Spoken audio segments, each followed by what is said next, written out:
The angel of the Lord. Rashi says in his introduction to Zechariah chapter 1, the prophecy of Zechariah is extremely enigmatic because it contains visions resembling a dream that requires an interpretation. We cannot ascertain the truth of its interpretation until the teacher of righteousness comes. Nonetheless, I will put my heart to recounseling the verses one by one, according to the interpretations that resemble it, and follow the interpretation of Jonathan. This is God's test for the Jewish people, in particular the Jewish leaders. God's test of who the descendant of David is. The man described in Isaiah 53, the teacher of righteousness. That's who Rashi, known as one of the first rabbis to say that Isaiah 53 described the people, the Jewish people, as the patriarch Israel. Then here he is in Zechariah, saying we got to have to know the truth of at least chapter 1 of Zechariah, to know its truth, because we can't do it. And no Jewish man, religious, academic, commentator, or otherwise, has ever had the answer to this. And yet this video is going to give it to you. Why? I'm a teacher of righteousness. This is Zechariah chapter 1, verses 7 through 12. That's the preamble that Rashi leads into before he starts his commentary.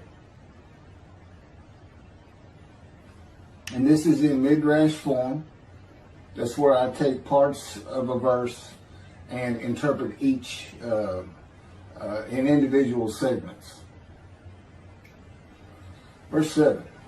On the 24th day of the 11th month of the second year of Darius, the month of Shabbat, this word of the Lord came to the prophet Zechariah, son of Berechiah, son of Edo. This word of the Lord. This verse continues with, in the night I had a vision, which is not a word of the Lord. The word of the Lord coming to Zechariah means the messenger of the words of God has come to Zechariah, who is the angel of God's presence, and the word of the Lord. Literally, that's his name. He has alighted upon Zechariah to bring a vision from God. Not a word, a vision. Verse 8. In the night I had a vision. I saw a man mounted on a bay horse standing among the myrtles in the deep, and behind him were bay, sorrel, and white horses. In the night I had a vision. There's a man on a horse standing in the myrtles. He is later referred to as the angel of the Lord, standing in the myrtles. The angel of the Lord alights upon and enters men, and my name, Hashem, is in him and can speak through the man. Zechariah has an angel with him who is his guide in the vision. The deep is like a valley Zechariah is looking down on, filled with myrtle trees, and then an open area below that is where the bay, sorrel, and white horses are. Verse 9. I asked, what are those, my Lord? And the angel who talked with me answered, I will let you know what they are. What are those, my Lord? Zechariah is not talking to the angel. That's an angel. It's not my Lord. Who answered, but who never lets him know what they are. he is asking the man standing among the myrtles on a bay horse about the horses in the open area and calls him my Lord. Verse 10. Then the man who was standing among the myrtles spoke up and said, these were sent out by the Lord to roam the earth. Then the man who was standing among the myrtles spoke up and said, again, this is midrash form. Okay, so the man standing in the myrtles answers the question of Zechariah, not the angel who is with Zechariah. Verse 11, and in fact, they reported to the angel of the Lord, who was standing among the myrtles. We have roamed the earth and have found all the earth dwelling in tranquility. And it's just like a dream. We have horses talking. You know, they could have been birds. Anything that can go far and go a long ways out and then come back. In this case, for this story or for this dream that was given to Zechariah, it's horses. And in fact, they reported to the angel of the Lord. They who reported are the horses who have gone to and fro throughout the earth, and they spoke the report to the angel of the Lord, who was standing among the myrtles. The angel of the Lord, who was standing among the myrtles, has alighted upon and entered the man standing amongst the myrtles. The angel of the Lord is using this man as his visible presence. You cannot see the angel of the Lord. Just as he once used a burning bush for his visible presence, and God spoke through him to Moses. Not just as his visible presence, he also used the man to say, these were sent out by the Lord to roam the earth. In other words, it sounded like the answer was coming from this man. But it's coming from the angel of the Lord, and God is in that angel, his presence. Because that's the angel of his presence. You can find that in Isaiah chapter 63. I don't recall the verse. I never see anything on the angel of his presence. Wherever God's presence is, the presence that enters the temple, I never hear any mention of the angel that has to be with him. Why? It's the angel of his presence. Who is the angel of the Lord. Yeah, I believe, and I'm not certain about this, but I've heard it at least one or two times, and that is Christianity believes the angel of the Lord is Jesus Christ. Thereupon the angel of the Lord exclaimed, O Lord of hosts, how long will you withhold pardon from Jerusalem and the towns of Judah, which you placed under a curse 70 years ago? Thereupon the angel of the Lord exclaimed. Okay, so the angel of the Lord exclaimed through the man. Zechariah heard the words come from the man standing in the myrtles. It is the only way Zechariah could have heard the words. The angel of the Lord can only speak to the man he has alighted upon. Ezekiel describes this as, a spirit entered into me and set me upon my feet, and I heard what was being spoken to me. O Lord of hosts, how long will you withhold pardon from Jerusalem and the towns of Judah, which you placed under a curse 70 years ago? The following verses are from the book of Isaiah regarding this curse. Isaiah chapter 43, verse 2. So I profaned the holy princes. I abandoned Jacob to proscription and Israel to mockery. That, of course, is God speaking. The profaning of the holy princesses is God's prophecy of the banishment of King Jeconiah and all his offspring from ever ruling over Judah and Jerusalem again. The line of the kings of Judah ended. The line described king by king in the first book of the New Testament of Christianity. the line of Jesus. The abandonment and mockery are God's prophecy that the northern kingdom and the southern kingdom of the Israelites would be defeated and deported from the promised land. Isaiah witnessed the deportation of the northern kingdom, but the deportations of the southern kingdom were many years after his death. This is chapter 43, verses 5 through 7. Fear not, for I am with you. I will bring your folk from the east, will gather you out of the west. I will say to the north, give back, and to the south, do not withhold. Bring my sons from afar, and my daughters from the end of the earth, all who are linked to my name, who I have created, formed, and made for my glory.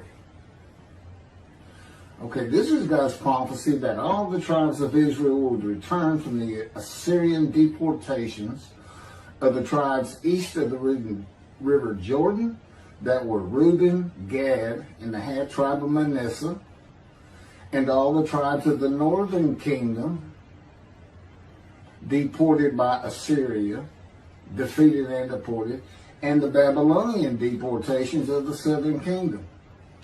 It is a prophecy that is specific to the Assyrian Babylonian exiles. This prophecy was fulfilled according to the books of Ezra and Nehemiah and their account of all 13 tribes returning to the southern kingdom of the lands of Benjamin and Judah. Jerusalem is within the lands of Benjamin, and his lands are considered part of the kingdom of Judah, since that is where the kings of Judah rule from. 10 tribes being lost and not returning is a myth. When the 7th month arrived, the Israelites being settled in their towns, the entire people assembled as one man in Jerusalem, as the man Israel, all of them. When the people Israel gather as one man, it is all 12 tribes who were allotted lots of the promised land, and the Levites, they did not receive a portion. They were allowed to go from lot to lot, tribe to tribe, and everybody was supposed to take care of them. The Levites, that would be Levi, the son of Levi, the priestly tribe without an allotment of the promised lands. Judahites and Benjaminites alone are not Israel, though all references to Israelites would include them. All of Israel had returned together to Jerusalem and Judah, mindful of the imported Gentiles in the northern kingdom, imported by the Assyrians, many of whom tried to stop the building of the second temple. This is why everybody returning, all 13 tribes, all went to Judah.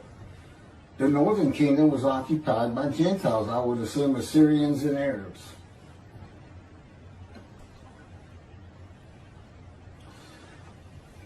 This is 1 Chronicles chapter 9, verses 2 and 3. The first to settle in their towns on their property were Israelites, priests, Levites, and temple servants, while some of the Judahites and some of the Benjamites and some of the Ephraimites and Manassesites settled in Jerusalem. That would be Ephraim and Manasseh. Manasseh was such a large tribe, it had to be broken in. It was broken in two. Half of it set up, their allotment was east of the river Jordan by about where Edom would be. And well, that was the tribe of Gad. Not Edom, Gilead, where the Tishbite, Elijah, the Gentile, was an inhabitant. Ramoth Gilead. Manassites, Ephraimites, and Judahites were the tribes with the largest allotment of the lands of Abraham, and Jerusalem is in the lands of the Benjamites. Those are who just got mentioned. The 3 largest lot owners. Okay, Benjamin, that's where Jerusalem is. He's important. And of course the priests, the Levites. So Ephraim and Manasseh were not lost tribes, as many believe from writings outside of the Bible. There never were lost tribes according to the Bible. Okay, so all 13 tribes returned and settled in new towns. The accounts of the deportations indicate there was not much left of the old towns. There is no account of how the new towns were settled, though it is unlikely it was based on prior ownership. The exile lasted too long for the deported owners to still be alive, and the tribes of the northern kingdom had to build new towns to live in. It also says the Levites settled in on their lands. So everybody had to pick and choose, and I'm sure the strong and wealthy got the best places, and again, many just settled in Jerusalem. Okay, this is Isaiah chapter 43, verse 14. Thus said the Lord, your Redeemer, the Holy One of Israel, for your sake I send to Babylon. I will bring down all her bars, and the Chaldeans shall raise their voice in lamentation. This is God's prophecy that Assyria would be conquered by the Babylonians, who were defeated by the Chaldeans. But they actually go back and forth and actually became somewhat intermingled, Chaldeans and Babylonians. And that he would raise up the Gentile anointed king Cyrus of Persia to conquer them, to clear the way for all the tribes to return. That's how he cleared the way to the desert, or made rivers for them. Basically, he got Cyrus to release them. Chapter 43, verse 25. And I never hear anything about this. It is I who, for my own sake, wipe your transgressions away and remember your sins no more. Okay, this is God doing, and he says this, something new. I'm going to do something new for the Israelites. This story repeats with the new covenant that includes sin forgiveness of the Jewish people that arise with Elijah and the angel of the covenant after the exiles of the Roman dispersal return to the land of Israel in a time to come. That's from Jeremiah chapter 31. The Jewish people have returned from the Roman dispersal of them throughout the world, the diaspora, which means outside of the promised land, outside of Israel, to a land that lay desolate for more than 2,000 years until after the Holocaust, and they created the state of Israel in 1948. 70 years later, and that's funny too, because they talk about a curse of 70 years. That 70 years, I believe, just applies to the last of 3 deportations of Judah and the defeat by the Babylonians, because the northern kingdom had been defeated and deported long before that, and the first to be defeated and taken to the lands of Assyria was Gad, the half tribe of Manasseh, the lands east of the river Jordan. 70 years later, the land blooms again, and Jerusalem has been rebuilt as a great city, larger than it was in ancient times. According to God's words in Jeremiah 31, the time to come to deliver the new covenant with sin forgiveness is here. That's very important for the interpretation of at least chapter 1 of Zechariah. That means the angel of the covenant that you desire of Malachi 3 is on his way, followed by God and the messenger Elijah. And when God's third temple is built, he will return to it suddenly. This is the day of the Lord. That's Malachi chapter 3. Now, Zechariah is in Jerusalem, and the construction of the second temple is about to begin. Isaiah has written God's words of sin forgiveness, which would have removed the curse long before this, when they were returning, when the remnant of the 13 tribes was returning. And the angel of the Lord proclaims, O Lord of hosts, how long will you withhold pardon from Jerusalem and the towns of Judah, which you placed under a curse 70 years ago? Okay, this vision of Zechariah and the words of the angel of the Lord through the man standing in the myrtles regarding the curse 70 years ago is to make Zechariah think and try to understand why the angel of the Lord would say this. From his perspective, the curse was lifted. He was back in Jerusalem with all the tribes preparing to build the second temple. The vision is for Zechariah to find out how and when the curse was lifted. And that's important today, because this is the day of the Lord. The new covenant is here, and every single Jew throughout the world is forgiven of their sins right now. And that message has been given to me to be delivered. And it's not getting out there. It's just not getting out there. And that's what happened here. Because if you read Ezra and Nehemiah, it's clear they had no idea that their slates had been claimed. And sin and continue. You know, once you know that God has just said, okay, I'm not going to remember any of that. Let's all start fresh. I'm here with the covenant of friendship. Let's everybody start being observant Jews. Okay? Which would include going to Yom Kippur. Having a slate clean does not mean you have a lifetime now of sin forgiveness. The books of Ezra and Nehemiah reveal, this is how God had me write it down. This is from the book, Isaiah 53, in the day of the Lord, that was dictated to me. The books of Ezra and Nehemiah reveal that the 13 tribes did not know they had been right. We had to wait for the teacher of righteousness to know. And this is another thing I never see in this Messianic era that is taught, that is coming, is that God is with the descendant of David as he was with Moses. I mean, just right there with him.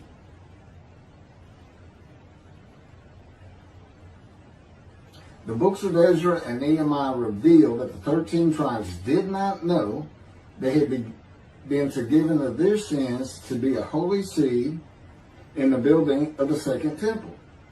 If people know they have been forgiven and have a clean slate from past transgressions against God and his laws, they are more likely to stop their sinful ways and abide by his laws in the future.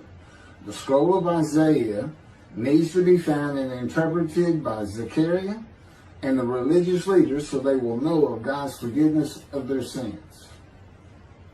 God will be returning before the temple is built. That will be the third temple, to test the devotion of his righteous servant and make him suitable for his purpose, which might prosper. That includes the building of the third temple. This would begin when his spirit alights upon the anointed one, Moshiach. His presence with his righteous servant will be necessary for the temple to be rebuilt. Islam will not freely hand over their third most holy site to Israel and abandon the Dome of the Rock Mosque, a mosque that sits on the Temple Mount purchased by King David for God, the most holy site of the Jewish people. With God is the angel of his presence who is already on the way. You want me to skip that? Okay, this has been covered in other videos more than once.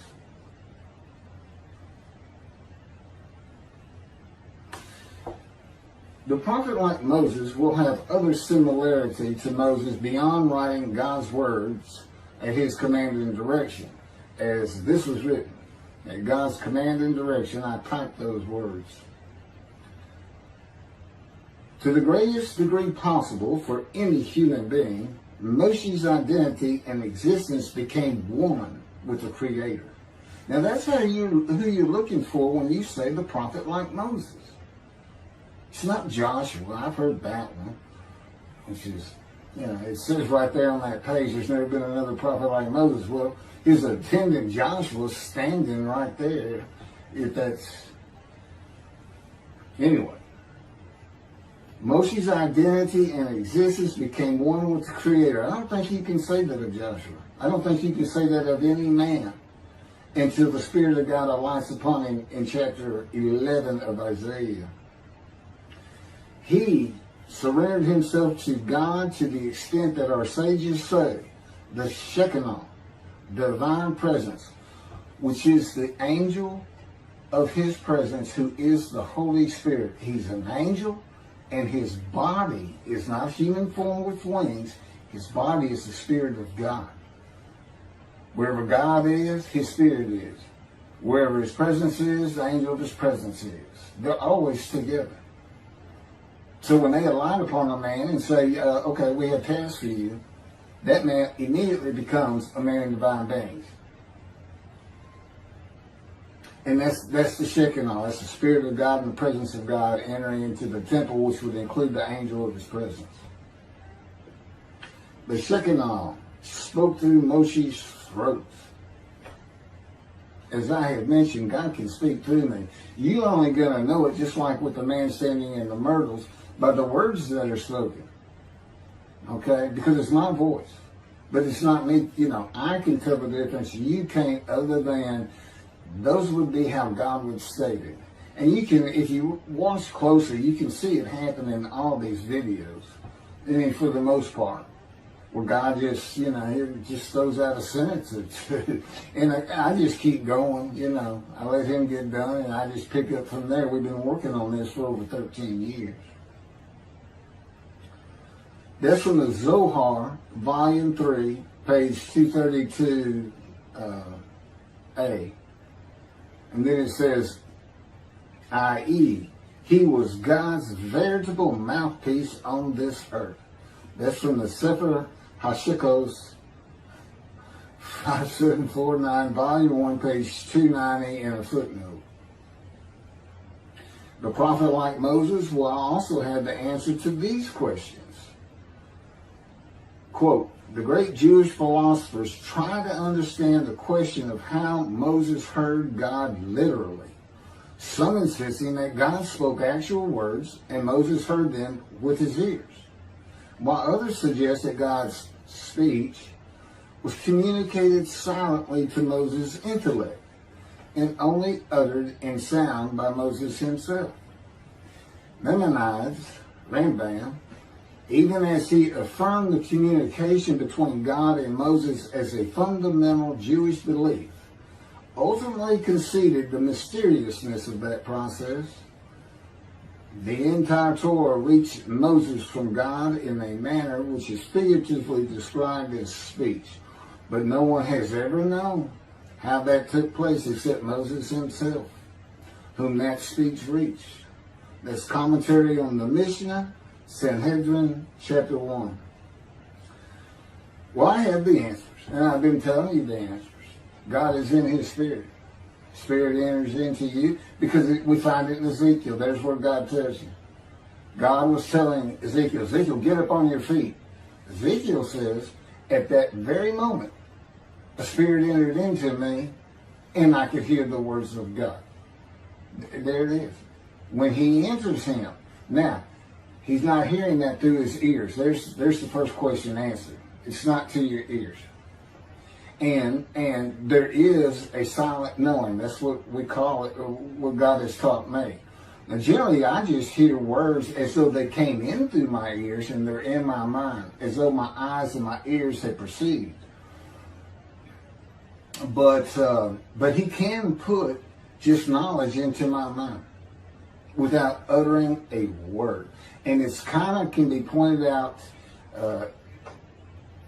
easiest with when he comes to a man, and like he came to Samuel, and Samuel just says, here I am. It's as though before he speaks to you, and this is what happened with me, he put in a knowledge in my mind that the God of creation was about to speak to me. And so when he did speak, it was as though he had always been there speaking to me. Not unlike how Adam would have